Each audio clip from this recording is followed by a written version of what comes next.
Pourquoi certaines professions disparaissent alors que d'autres émergent? Cela s'explique en partie par un phénomène clé, le déversement sectoriel. Mais qu'est-ce que c'est exactement? Le déversement sectoriel est une théorie développée par l'économiste français Alfred Sauvy. Elle explique comment, avec le progrès technique, l'emploi se déplace d'un secteur économique à un autre. Et cela suit généralement un schéma précis. En premier lieu, les travailleurs étaient tous ou presque issus du secteur primaire, c'est-à-dire qu'ils travaillaient dans l'exploitation des ressources naturelles, comme l'agriculture par exemple. Mais au cours du XIXe siècle, il y eut l'apparition du secteur secondaire, celui de l'industrie, la transformation des ressources naturelles par l'homme.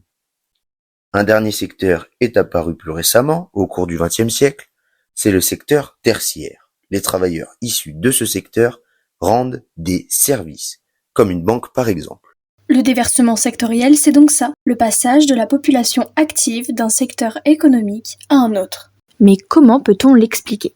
Eh bien c'est facile. Le mode de production actuel, le capitalisme, repose sur le progrès technique, c'est-à-dire l'amélioration fréquente des techniques utilisées dans le processus de production de biens et de services. Ce progrès technique, permis par la recherche, se traduit par une hausse de la productivité, c'est-à-dire que l'on produit autant en travaillant moins.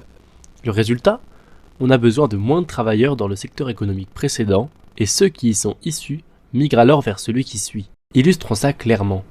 En 1791, 70% des travailleurs en France étaient agriculteurs. Au XIXe siècle, on voit alors des innovations dans le monde agricole, notamment liées à la mécanisation, qui permettent d'être plus productifs. On a alors besoin de moins de monde pour les récoltes. En parallèle, on recherche des travailleurs pour construire les machines agricoles. Ces travailleurs migrent alors vers l'industrie, le secteur secondaire. Ce déversement sectoriel fait qu'en 2019, seuls 2% des travailleurs français sont dans l'agriculture. Et dans le futur alors, comment pourrait-on voir les choses?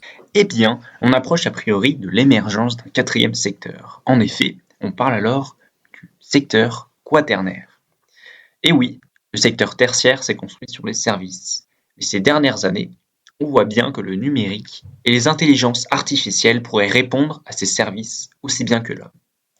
Il est alors probable que les travailleurs du secteur tertiaire soient contraints de quitter leur secteur pour rejoindre le secteur quaternaire, celui où l'on développe le numérique. Quel défi le déversement sectoriel pose-t-il? Si ce phénomène crée de nouveaux emplois, il entraîne aussi du chômage temporaire, le temps que les travailleurs se reconvertissent, et parfois même un chômage plus durable, car les emplois du futur exigent souvent plus de qualifications. Alors comment anticiper ces transformations? La clé, c'est la formation continue des salariés et l'adaptation aux nouvelles technologies pour accompagner ces changements.